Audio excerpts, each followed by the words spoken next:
भटकंती चॅनलमध्ये आपले स्वागत आहे। श्री स्वामी समर्थ म्हटले की आपल्या डोळ्यापुढे एक वाक्य उभे राहते, भिवू नकोस, मी तुझ्या पाठीशी उभा आहे।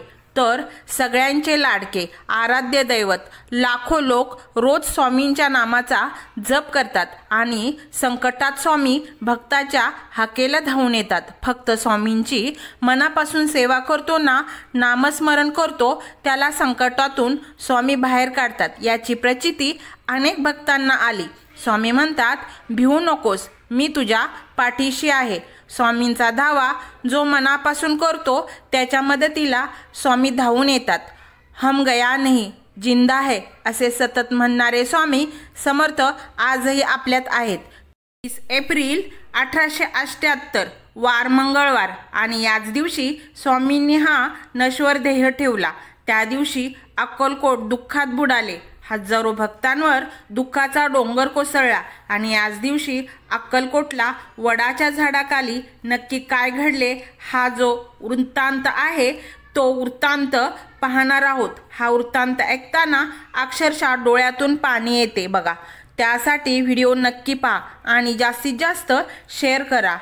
ही स्वामींची ताकद आजही आहे। स्वामी मोठे अवलिया होते। त्यांना वाटले तर ते 8 दिवस अंघोळ करत नव्हते आणि कधी एक दिवसात 4 वेळा अंघोळ करायचे। त्यांच्या सर्व क्रीडा ह्या बालकाप्रमाणे होत्या। 30 एप्रिल 1878 या दिवशी मंगळवार होता आणि हाच प्रसंग आहे हा अक्कलकोटचा आहे, वडाखालचा।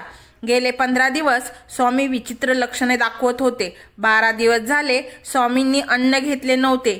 30 एप्रिल मंगळवारी दुपारी काकूबाई आणि इतर भक्तांच्या विनंतीवरून थोडीशी पेज स्वामींनी घेतली आणि त्यावेळी बाळाप्पांनी स्वामींना सुपारी दिली आणि हळू झोपे गेले स्वामी।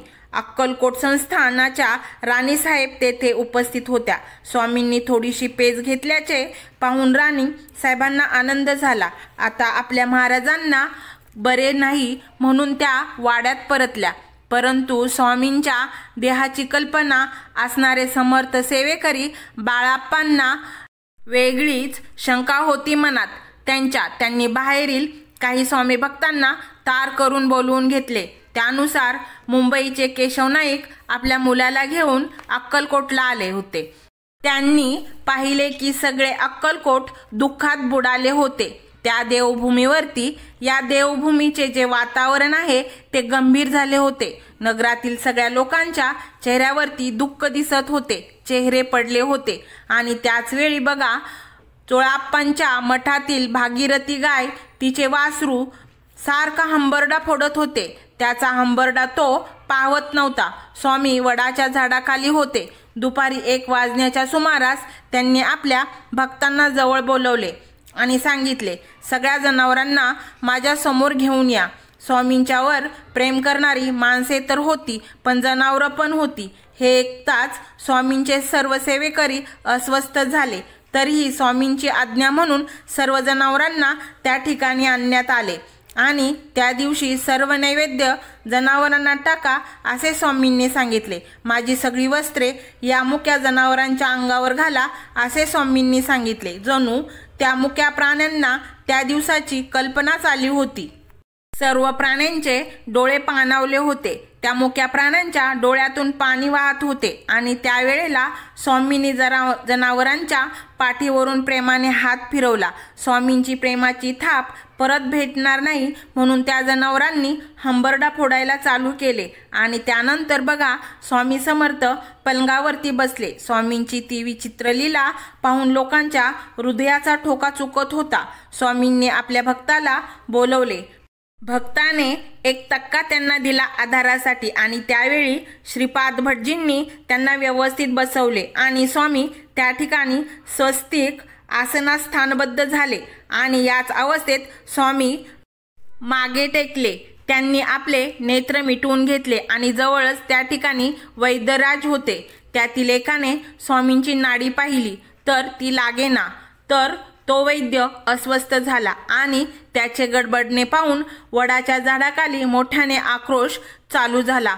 हजारो भाविक टाहो फोडू लागले। कोणी छाती बडवू लागले। अनेक स्त्रिया रडत होत्या, लोळत होत्या। अहो, भुजंग नावाचा एक सेवेकरी आपले डोके दगडावरती आपटत होता। सगळीकडे दुःख आणि आक्रोश दिसत होता। स्वामी हालचाल करतील म्हणून आशेने भक्त पाहत होते। प्रत्येक भक्त स्वामींना आपल्या डोळ्यात साठवून ठेवत होता। स्वामींच्या लीला आठवू लागत होता। हजारो भक्तांची संकटे दूर करणारे, हजारो भक्तांचा हा तारणहार स्वामी समर्थ पलंगावरती पडून होते निश्चित। सारे अक्कलकोट दुःखात बुडून गेले होते। आणि बांधवांनो, इतक्यात एक चमत्कार झाला। स्वामींनी आपले डोळे उघडले आणि प्रेमाने सर्वांना निहाळू लागले। इतका वेळ चाललेला हा आक्रोश क्षणार्धात थांबला। जमलेले जे भक्त आहेत हे सगळे भक्त दाटीवाटीने पलंगाजवळ पुढे उभे राहिले आणि त्याच वेळेस भगवान श्रीकृष्णांनी जे वचन दिले होते त्याचप्रमाणे स्वामींच्या मुखातून शब्द बाहेर पडले, जो मला शरण येईल तो पूर्ण मुक्तीचा हा सोहळा पाहिल। जीवन कसे जगावे त्याची कला त्याला आत्मसात होईल। जो माझ्यावर पूर्ण विसंबला त्याच्या पाठीशी मी उभा राहील। हे समर्थांचे वचन आहे। सर्व भक्त भारावून गेले। सर्वांनी हे वचन ऐकले आणि स्वामींनी सर्वांना आशीर्वाद देण्यासाठी आपले दोन्ही हात वर केले। अंतसमयी आणि त्यावेळी स्वामींच्या मुखातून खसखशीसारखे 3 दाणे बाहेर पडले आणि नंतर दरबार मंडळीच्या आग्रहानं स्वामींचा हा दिव्य देह पेठीतील मठात, ज्या ठिकाणी स्वामी बसायचे, ध्यानगुहेत मध्ये ठेवण्यात आला। वाजत गाजत ढोल ताशांच्या गजरात मिरवणूक स्वामींची ही समाधी आहे, या समाधीला अंतिम स्वरूप देण्यात आले। आणि त्याच्यानंतर सुद्धा बघा, बाळाप्पा 3 दिवस समाधीमधून खाली उतरून पूजा करत होते। मग 3 दिवसानंतर समाधीला दगड लावून बंद केली समाधी। हम गया नहीं जिंदा है। आजही आपण अक्कलकोटला गेल्यानंतर या वाक्याची आठवण येते आणि आपल्याला प्रचिती येते। स्वामींनी आपल्या भक्तांना वचन दिलंय, भिवू नकोस, मी तुझ्या पाठीशी आहे। हे शेवटचे वचन आहे। महाराष्ट्राच्या, देशाच्या, विश्वाच्या कुठेही कानाकोपऱ्यात आपण स्वामी समर्थांचा जर जप केला, मनापासून झोकून दिले त्यांच्या सेवेमध्ये आपण, तर प्रत्येक संकटाचा सामना करण्यासाठी स्वामी आपल्याला ताकद देतात। हे त्रिकाल सत्य आहे। आज महाराष्ट्राच्या, देशाच्या कितीतरी ठिकाणी स्वामी समर्थांची मंदिरे आहेत बघा। लाखो भक्त आहेत महाराष्ट्रामध्ये, देशामध्ये आणि ज्याने ज्याने मनापासून भक्ती केली त्याला ह्या गोष्टींची प्रचिती आली। समर्थ कोणाला म्हटले जाते? ज्याने हे निर्माण केले त्याला समर्थ म्हटले जाते। म्हणून दुसरे कोणालाही समर्थ म्हणता येत नाही। म्हणून स्वामी समर्थ ज्याने अखंड सृष्टी निर्माण केली त्याचा अवतार आहे तो गुरुदेव दत्तात्रेयांचा। त्रिदेव आहेत या ठिकाणी। भक्ताला दिलेले वचन आजही सार्थक ठरते बघा। आपण कुठल्याही स्वामींच्या मंदिरात जा आणि मनापासून सेवा करा, कारण त्यांनी अखेरचं वचन दिलंय, कोणी स्वतःला झोकून देईन माझ्या सेवेमध्ये त्याच्या पाठीमागे मी सदैव उभा राहीन।